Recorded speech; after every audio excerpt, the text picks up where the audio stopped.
Magandang araw mga kagulay, welcome back sa akin channel. Greggy Farmer nga po ulit to. Bali, update tayo dito sa ating sili na Red Hot F1 mga kagulay. Kung yung nag-update ako nung nakaraan mga kagulay, medyo maliliit pa siya. Ngayon at saka hindi pa siya nakaka-recover dahil sa ulan-ulan nga. Tag-ulan to nung tinanim mga kagulay. Buti nga ngayon medyo naka-recover na talaga siya mga kagulay. Saka gumanda na siya. So ipapakita ko sa inyo mga kagulay, pasensya na kung may mga damo-damo na naman.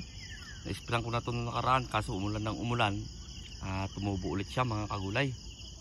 Papakita ko na sa inyo mga kagulay, ito na siya. Ayan na. Ito talaga yung yung dahilan kung bakit ako nagwa-wire pruning mga kagulay, pati dito sa sa sili, kung saan pa man, kung ano man tawag dun sa mga pinupruning ko dun sa sampalaya, nung nag-update ako sampalaya ito. Pero sili to mga kagulay, yan na siya. Bumuwelo na siya mga kagulay. Kung nakaraan, kung mababalikan nyo yung update ko dito, maliliit pa siya masyado.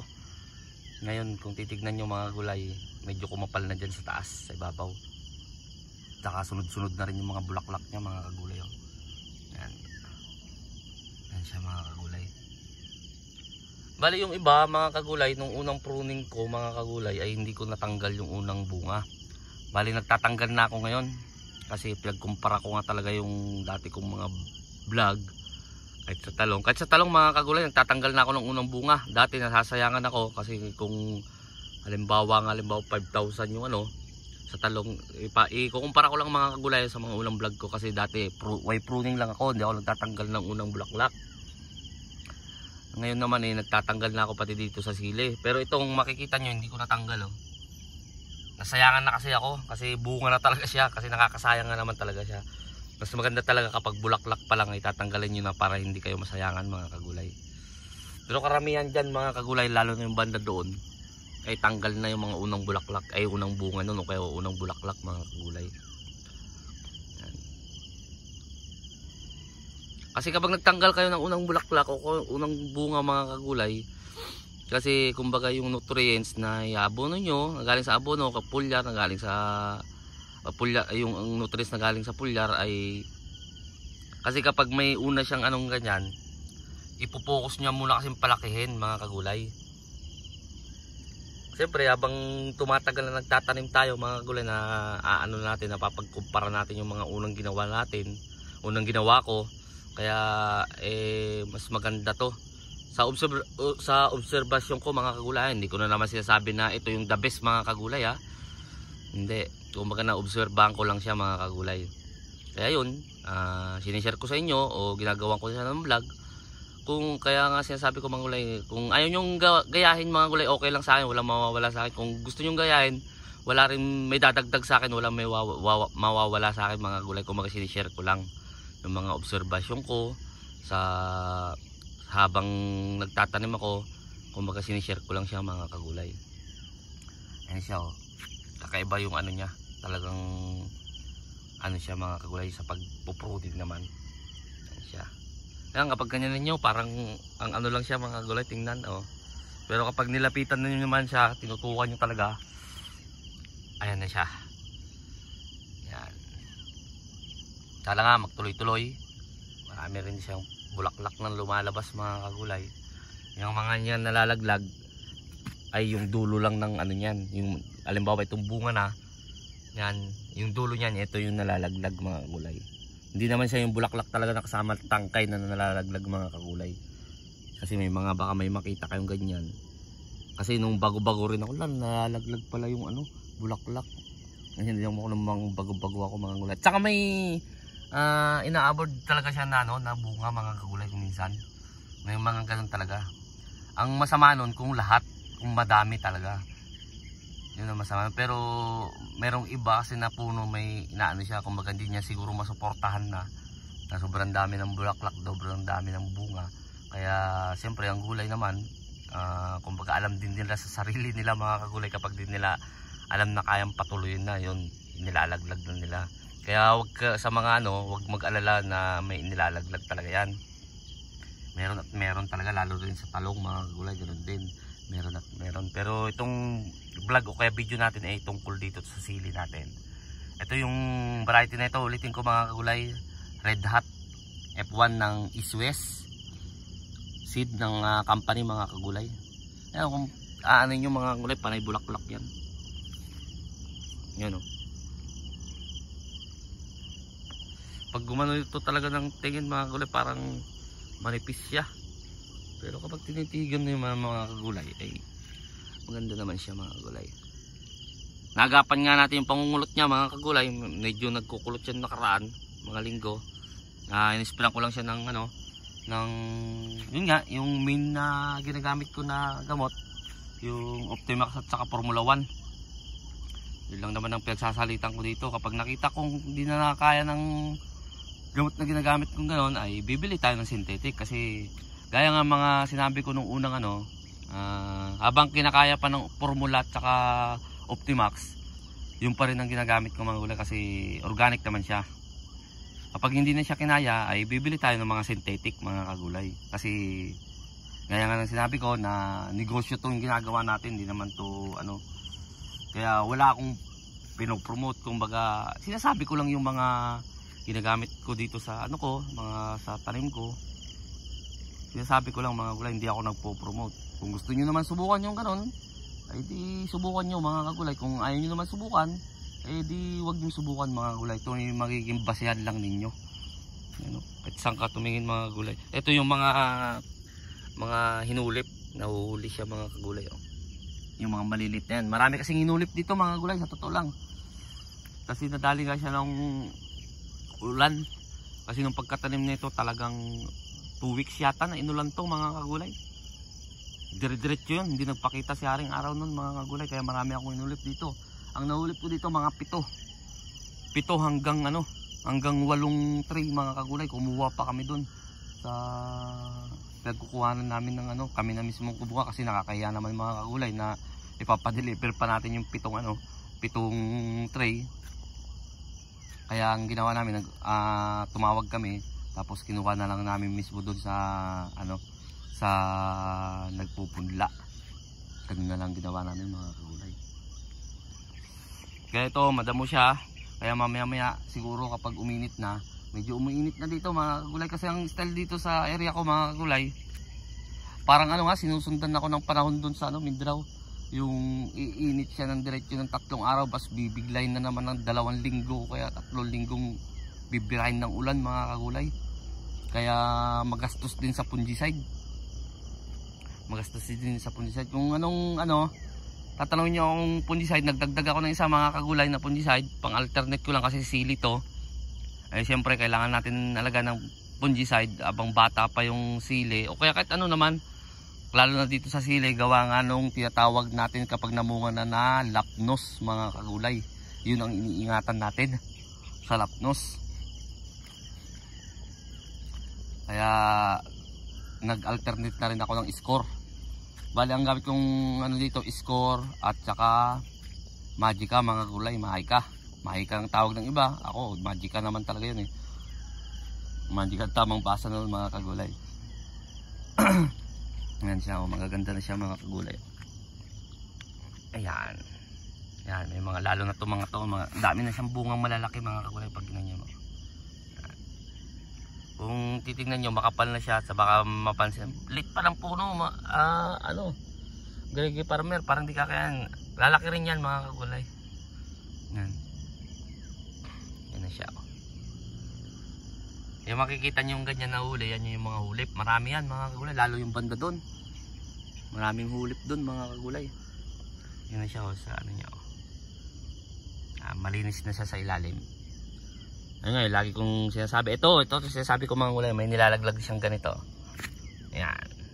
Pailan lang naman ng katulad sa isang puno. Ito pa lang yung nilalaglag niya mga kagulay. Sana wag na madagdagan. Ayan.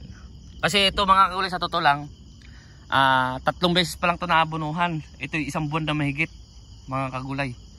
1 buwan na ba mahigit to? Mga nasa 1 buwan na mahigit to mga kagulay. Pero 3 beses pa lang siya naabunuhan mga kagulay. Gawa hindi ako makapag-abono, gawa nga ng ulan-ulan dito sa amin. Pati yung talong ganoon din mga kagulay, hindi rin ako nakakapag-abono doon. Ang dinadali ko lang ay yung pulyar may ginagamit ako ngayon pulya, dalawang klase rin. Siyempre hindi mawawala pa rin yung ano, yung biotonic. Tapos may isa pa akong dinagdag mga kagulay na nakita ko siya nung na-spray ko, medyo gumanda-ganda siya. Na kumbaga natuklasan ko siya sa isang kapwa natin farmer, vlogger din, na si Boss Jezreel. Siguro kilala nyo naman mga kagulay kasi so mga mahilig sa mga gulay ay mga iba-ibang klaseng vlog, nagbablog din ang pinapanood nyo, alam ko rin. Ayun. Pero hindi ko pa siya pwedeng sabihin kasi talagang ini-observe ko pa siya ng maigi kung pwede ko siyang i-recommenda sa inyo. Sasabihin ko na lang kasi wala pa ako sa totoo lang mga kagulay. 3 beses pa lang ako nag-aabono dito. 2 beses sa calcium nung 3 days niya, tsaka yung pagka 1 linggo niya. Tapos yung Unique 16 at saka Nitrabor. 1 beses pa lang mga kagulay. Pari 3 beses pa nga lang ako nag-aabono dito mga kagulay. Gawa nga ng ulan-ulan. Tapos yun ang itinira ko dito. Yung kinuha ko kaya no. Ayan yung mga kagulay, sasabihin ko rin yan kapag na ano ko na talaga siya, na kumbaga na satisfy na ako dun sa performance nung anong yon, yung pulyar na yon mga kagulay. Organic din siya mga kagulay, may mga micro rin siyang kasama. Ayan. Ayan siya, kakatuwa lang tingnan, mga pinaghirapan mga kagulay. Pero hindi pa rin maiiwasan na sa sili na merong ganito. Tingnan natin. Ayan o. Yung ganyan na namamatay mga kagulay o. Ayan. Mamaya nga siguro pagkatapos mag-spray ng pandamo ay tatanggalin ko na yan. Kasi kailangan kapag mga ganyan na tatanggalin mga gulay, tips lang sa ano kapag magtatanggal kayo ng ganyan mga gulay, diretso ka agad ng plastic o kaya sako. Huwag nang paanuin yung ano. Tapos diligan nyo ng mainit na tubig yung mga puno. Hindi yung mga puno ng mga goods na mga gulay. Kung bakit ito pag tinanggal, diretso plastic, huwag nyo nang paano-anuin kung saan pa. Tapos didiligan mo kahit isang lata lang ng, ano, ng mainit na tubig. Para kung ano man yung bakterya na nandyan sa lupa mga kagulay ay medyo madeds. Mga kagulay para hindi siya kumalat. Siguro to mga kagulay kung naabunuhan to, kung ito'y 1 linggo na mahigit, dapat dito nakaka-6, 7. Ayan o siya mga kagulay, hindi ko tatanggi na may ganyan mga kagulay. Pinanggalingan kasi ito ng ampalaya. Hindi na ito na, na rotovator o kaya na halo pa yung lupa. May mga ganyan na lumalabas mga kagulay. Yun nga mga kagulay, kung tutuusin naka 7 abono na sana to, kaso lang yun nga, hindi nakakapag-abono dahil sa ulan. Mas malago pa siguro to kung naabunuhan talaga siya mga gulay. Pero bumaboy naman tayo sa pulyar na 2 klase yung inaano natin. 2 klase yung ating ina-apply dito mga kagulay. Yan siya mga kagulay to, nakakatuwa na tingnan lalo kapag ganitong umaga.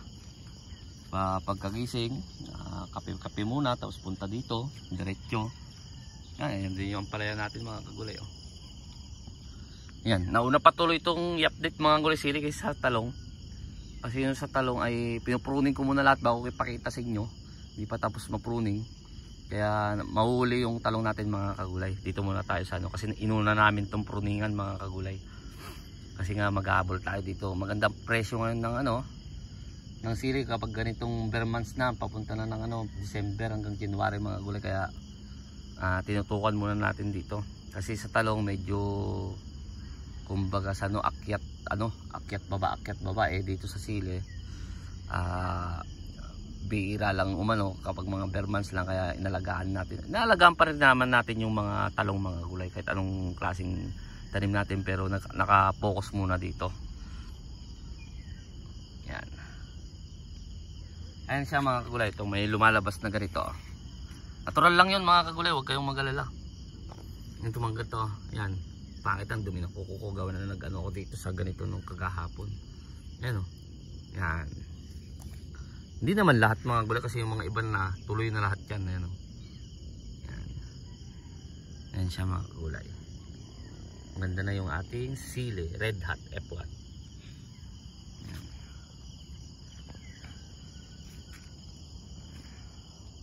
Sana nga gumanda na ng panahon, pero medyo ano pa oh. Ayun. Kapag umano na, i-spray na natin to mga gulay ng pangdamo. Hindi na natin papopormahin tong damo.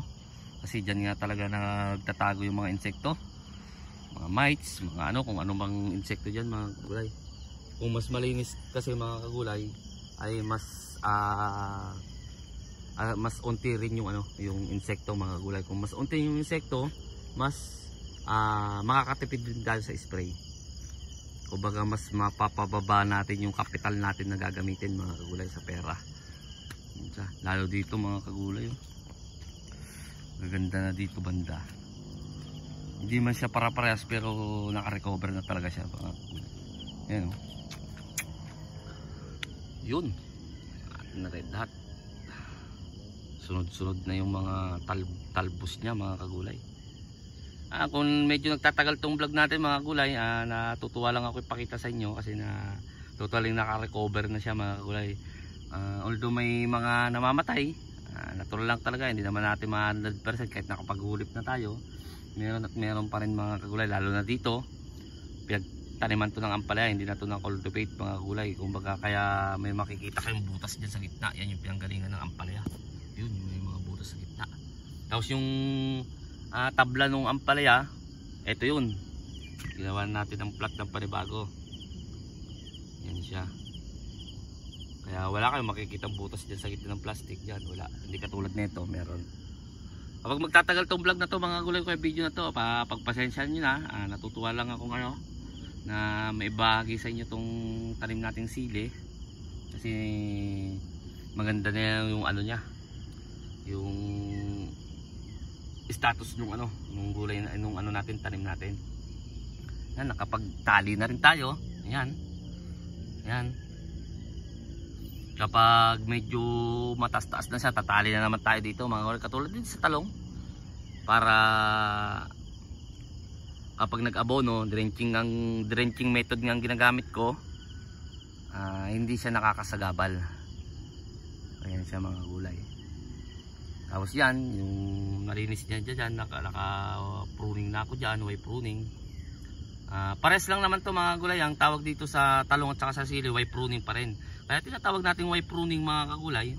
Balik ko lang ulit, baka may bagong manonood. Yun nga, tinitira natin yung letter Y. Yan, letter Y, tinitira natin yan mga kagulay. Kaya siya tinawag na Y pruning. Tapos lahat ng sanga dito, wala na yan mga kagulay. Siya, umaabot na ng 17 minutes ha.